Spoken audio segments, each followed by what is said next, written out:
Hello guys. जब आप Darwin का नाम सुनते हो तो आपके मन में क्या आता है? आपके मन में आते होंगे ये शख्स जिनकी लंबी सी दाढ़ी है, जिन्होंने काला कपड़ा पहन रखा है, जो आपने अपने बुक में डायग्राम देखा होगा। तो आज का हमारा टॉपिक है थ्योरी ऑफ इवोल्यूशन में लमार्किज्म, Darwin's theory of evolution and speciation. हम लोग जाएंगे, पहले डार्विन्स थ्योरी ऑफ इवोल्यूशन देखेंगे, फिर देखेंगे हम लोग लमार्किज्म एंड स्पेशिएशन। ये तीनों चीजें हम आज इस वीडियो में देखने वाले हैं बच्चों। अब अगर आप इस चैनल पर नए हो तो इस चैनल को सब्सक्राइब कर दीजिए और बेल आइकन को दबा दीजिएगा और अपने दोस्तों के साथ भी शेयर करिएगा। तो चलिए दोस्तों, शुरू करते हैं।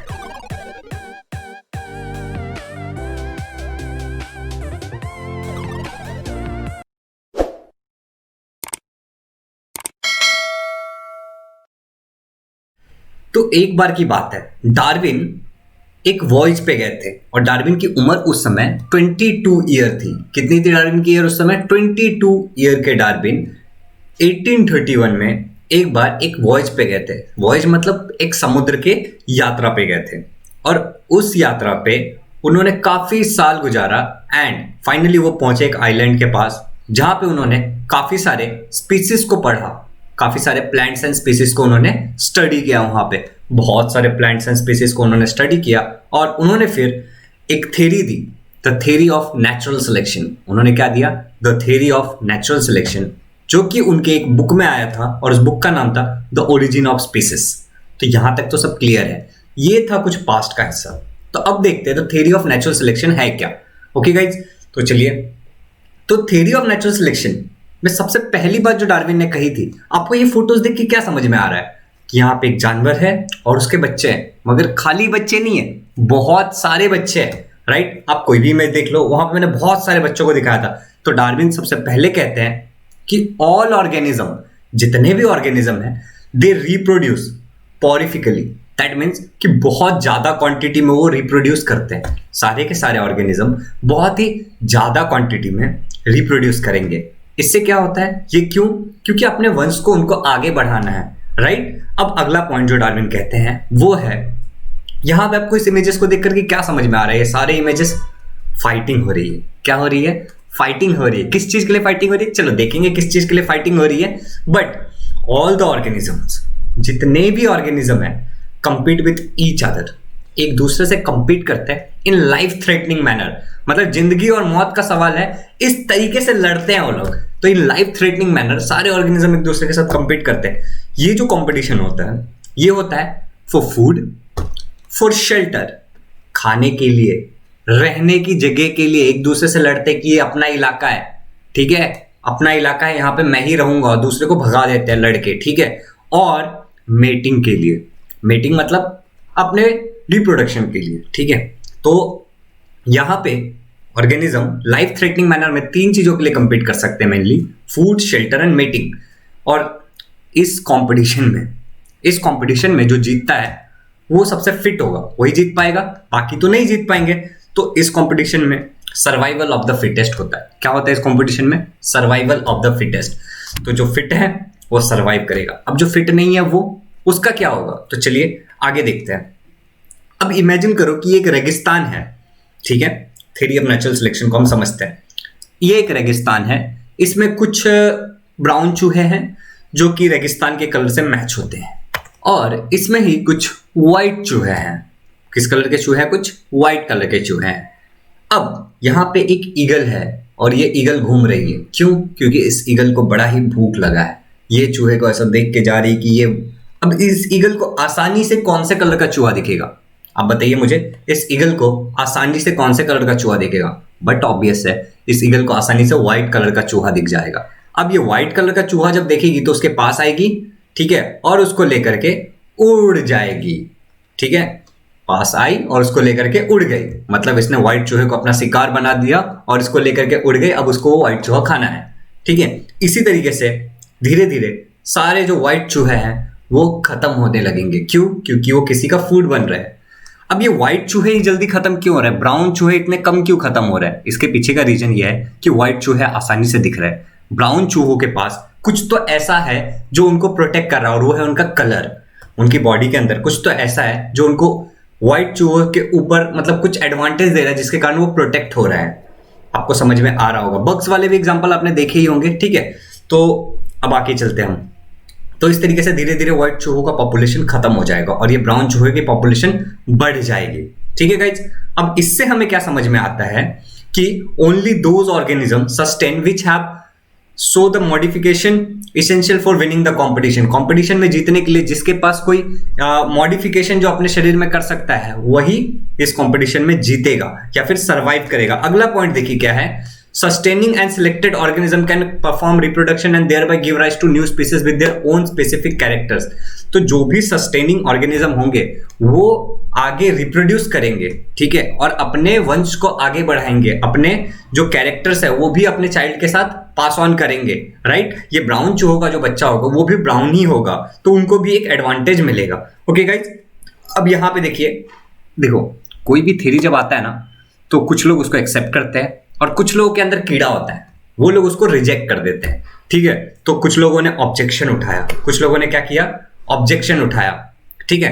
तो Darwin's theory of natural selection was widely accepted for long duration. काफी लोगों ने मान लिया, काफी समय तक माना। However some objection were raised against the theory. कुछ लोगों ने उस पर ऑब्जेक्शन उठाया। तो वो ऑब्जेक्शन क्या थे बच्चों? सम ऑब्जेक्शन वेयर लाइक, इस तरीके के कुछ ऑब्जेक्शन थे, जैसे कि सबसे पहला ऑब्जेक्शन देखते हैं हम, natural selection is not the only factor responsible for growth और इवोल्यूशन। नेचुरल सिलेक्शन ही एक चीज नहीं है जिसके कारण इवोल्यूशन होता है, म्यूटेशन भी कोई चीज है भैया, ठीक है। तो म्यूटेशन क्या होता है? Sudden change in genetic structure. आपके जेनेटिकल स्ट्रक्चर में, जीन्स में अगर कोई बदलाव होगा तो उसको म्यूटेशन कहते हैं। खैर उसको बाद में देखेंगे, लेकिन ये पहला ऑब्जेक्शन था, इसको याद रखिएगा। ऑब्जेक्शन याद रखना जरूरी है क्योंकि एग्जाम में आपके पूछे जाते हैं। अगला, Darwin does not mention any explanation about useful and useless characteristic. Darwin ने भैया कुछ भी नहीं समझाया यूजफुल और यूजलेस कैरेक्टरिस्टिक के बारे में, ये भी गड़बड़ है, तो लोगों ने इस पर ऑब्जेक्शन उठा दिया।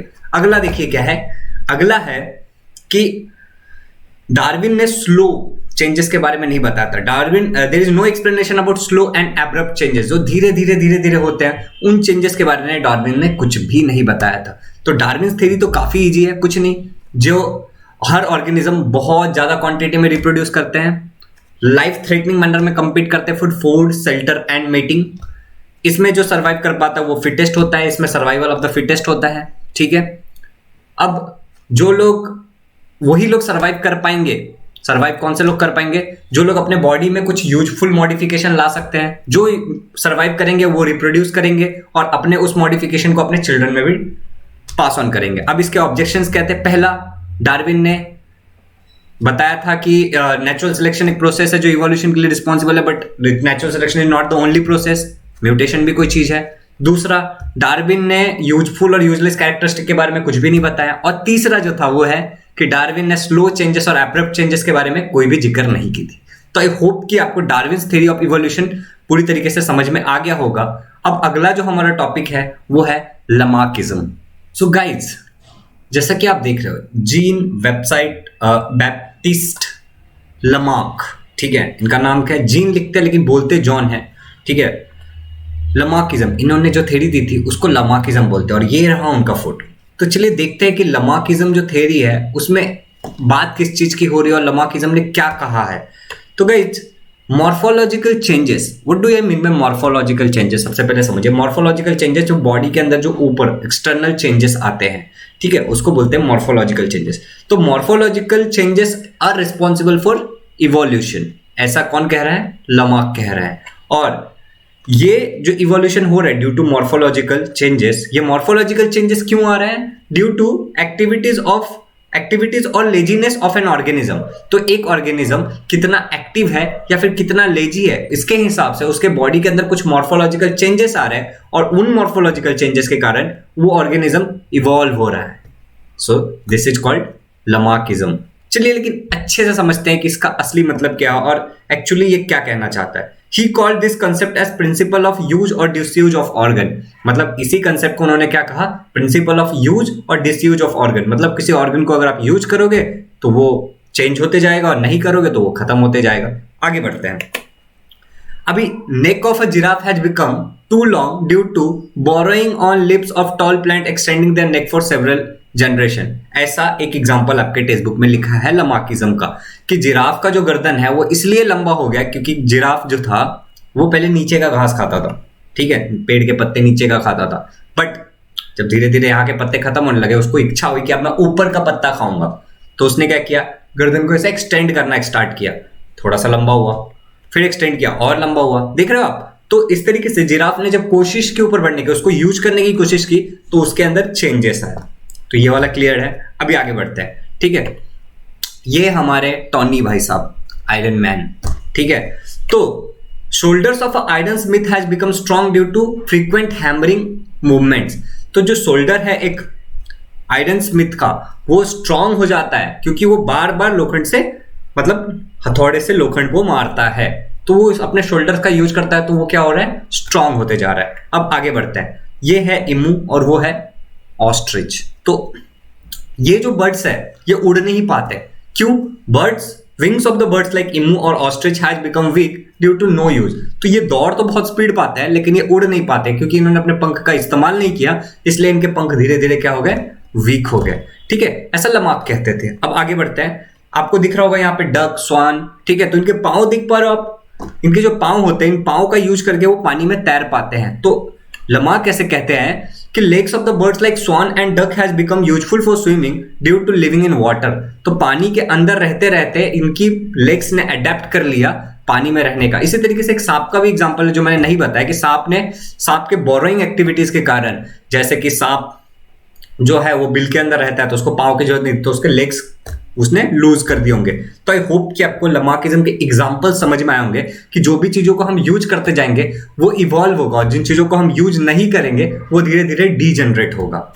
तो गाइस अब आगे बढ़ते हैं। अभी ये देखो, यहाँ पे आपको क्या दिख रहा है, जानवर और उनके प्यारे से बच्चे। तो मैं क्या कह रहा हूँ कि जब भी एक ऑर्गेनिज्म, ऐसा मैं नहीं कह रहा हूँ, एक्चुअली लमाक कह रहे हैं कि जब भी एक ऑर्गेनिज्म अपने आप के अंदर कुछ चेंजेस लाता है तो उसको बोलते हैं एक्वायर्ड कैरेक्टर, ठीक है, कि उसने वो कैरेक्टर को एक्वायर किया है। अब ये कैरेक्टर को वो ट्रांसफॉर्म करेगा अपने एक जनरेशन से अगले जनरेशन में, ठीक है, ऐसा लमाक कहते थे।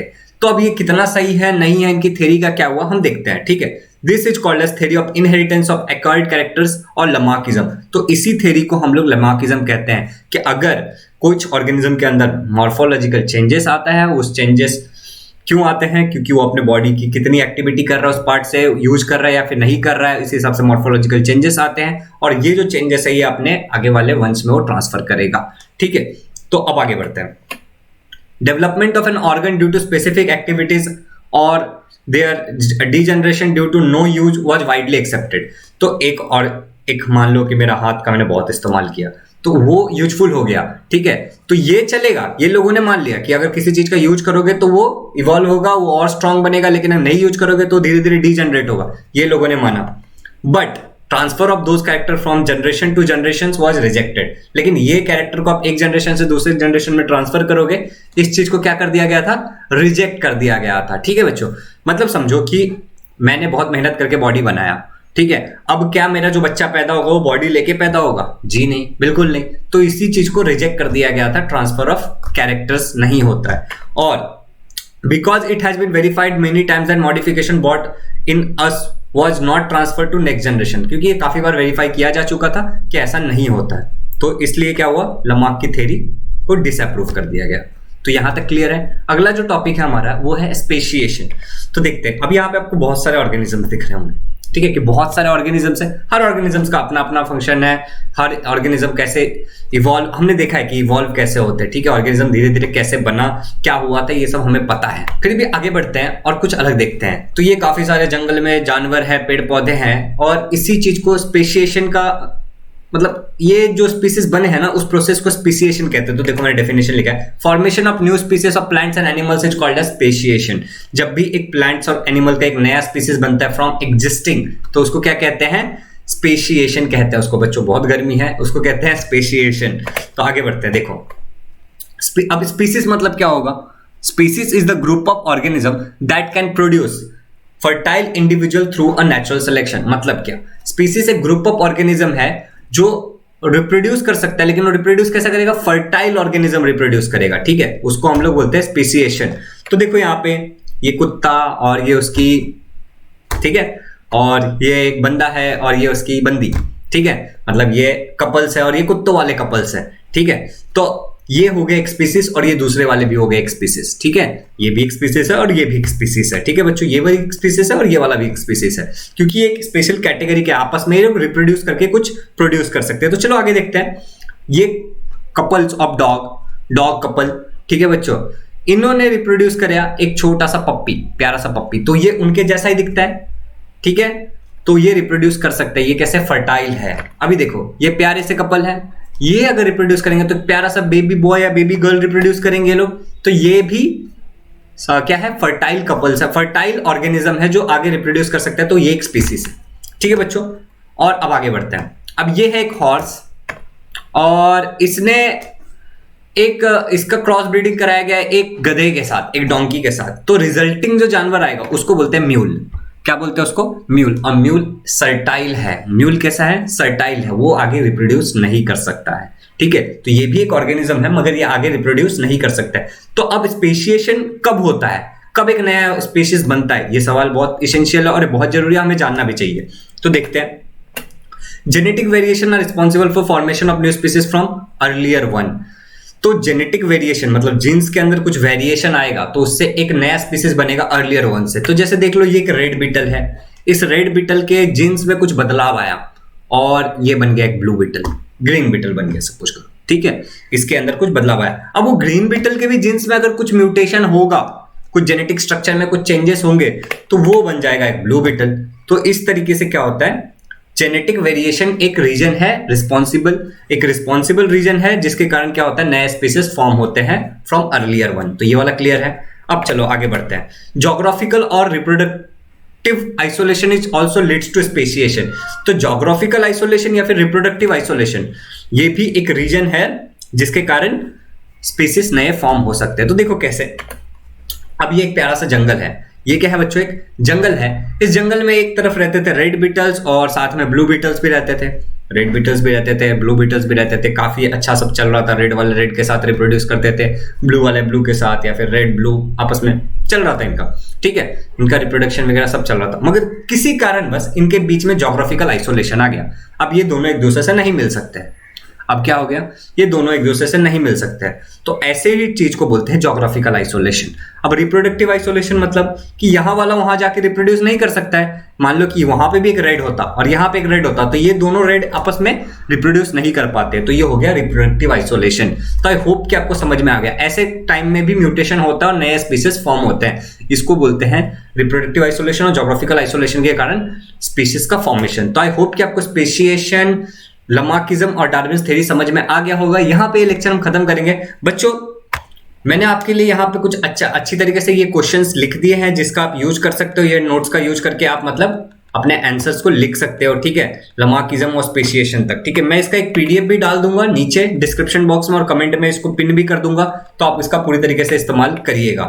ओके गाइज, तो ये लेक्चर आपको कैसा लगा जिसमें हमने डार्विन्स थ्योरी, लमार्किज्म और स्पेशिएशन समझाया, ये मुझे जरूर बताइएगा कमेंट करके, और अपने दोस्तों के साथ भी शेयर करिए। और अगले लेक्चर में हम जानेंगे ह्यूमन इवोल्यूशन के बारे में बहुत अच्छी तरीके से, और ये पूरा का पूरा चैप्टर खत्म हो जाएगा। उसके बाद न्यूमेरिकल्स के भी वीडियोस आएंगे जो अब तक मैंने नहीं डाला है। काफी लोग कमेंट करते रहते हैं कि सर न्यूमेरिकल डालो, मैसेज करते हैं, तो डेफिनेटली मैं डालूंगा। तो टिल दैट दोस्तों, वीडियो को लाइक करो, शेयर करो और चैनल को सब्सक्राइब करो, और टाटा बाय बाय।